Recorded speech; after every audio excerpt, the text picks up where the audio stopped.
Known in the ancient times as Mount Trirashmi, Pandu Leni or Pandav Caves outside Nashik comprise a series of 24 excavations strung for some 300 meters along an escarpment that forms an outlying ridge of the Western Ghats. Nashik was one of the religious centers of ancient India owing to its location on the river Godavari, one of the holiest rivers in India. It was located in the northwestern part of the Satavahan kingdom.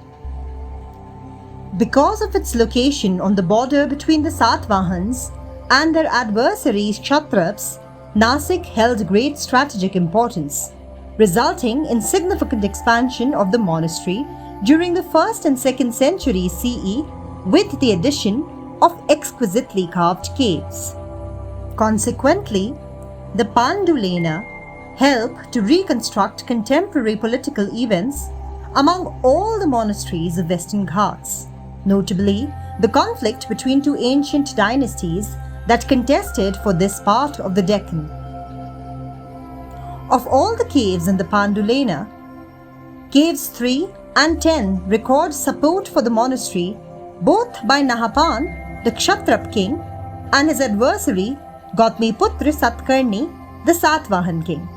Gautamiputra is known to have defeated Nahapan in the earliest 1st century CE, thereby bringing an end to the Kshatrap control of the strategic routes through the Western Ghats and re-establishing Satvahan supremacy in the region.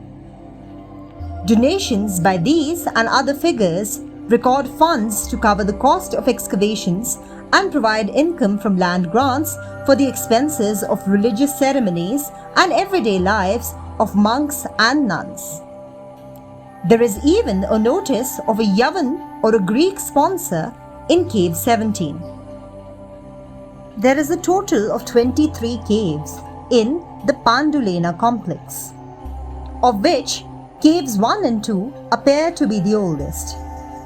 This can be adjudged from the worn railing motif on the cliff above, which shows that it may have been an early excavation. Figures of seated Buddha in preaching pose, and attendants holding fly whisks were probably added to these caves between the 5th and 6th centuries, thus showing that these caves were constantly reworked. Cave 3 of Pandu Leni has an exquisite doorway or toran. It is one of the largest and most elaborate early vihars in the monastery.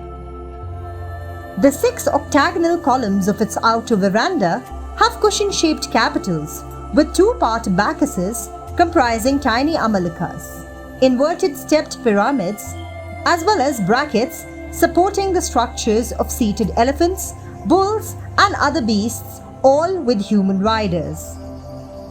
This shows an imitation of timber construction, which was probably more prominent at this period.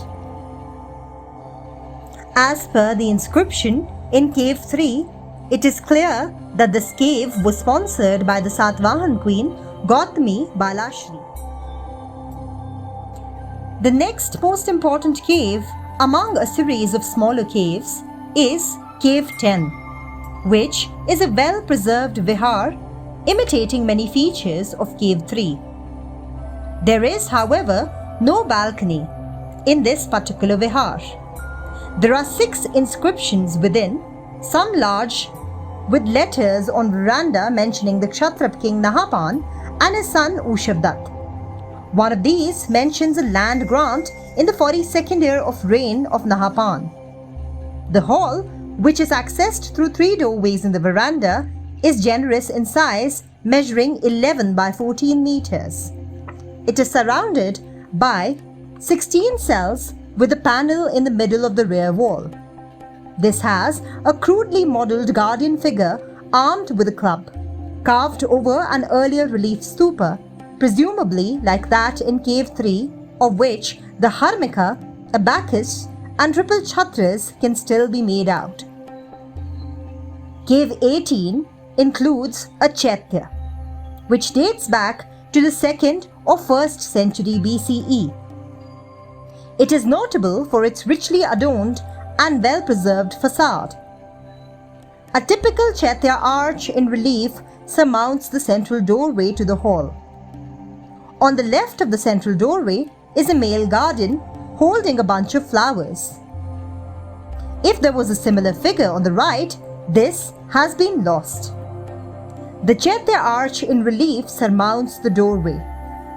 This contains a semicircle filled with petaled lattice, above which sits a lunette filled with curving ribs. This cave is supposedly a gift of a woman who was both the daughter of a royal minister and the wife of yet another minister. It is almost 12 meters deep and 7 meters wide. Its central nave is lined with slender octagonal columns, 10 with pot-shaped bases. Holes in the cornice above indicate the positions of timber, presumably curving ribs, to create the illusion of a wooden vault which has now vanished.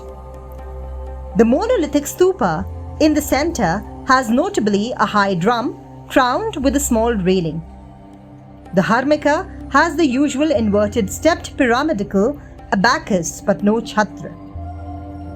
Another important cave is Cave 17, which is also a vihar adjacent to the upper portion of Cave 18, reached by a flight of steps. This has a veranda with columns of the same type as Cave 3 and 10, but here there are only 4 rather than 6 supports. An inscription on its rear wall records that the vihar was donated by Indragni Mitra, who adhered to Dharma for the benefit of the community of 4 directions.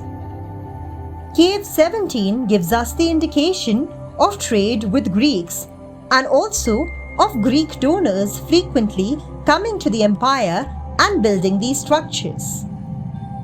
The town Damtamiti is mentioned in an inscription in Cave 17, which is sometimes identified with a town that flourished in the 1st and 2nd century CE in the Hellenized Bactrian kingdom of eastern Afghanistan. The next most important cave is Cave 20. This is an early Satvahan era vihar, which was also embellished in later times when images of preaching Buddha, tall bodhisattvas with female attendants, were added to the rear shrine. The 6 veranda column with pot-like bases, however, are original features, as are the 15 cells cut into the side walls of the spacious hall, about 18 meters deep and 12 meters wide. Lastly, one reaches Cave 23, which has the most impressive representations of Buddha depicted larger than life, meditating or preaching, with feet folded up or placed on the ground. These date back to 5th and 6th centuries CE and were probably later additions.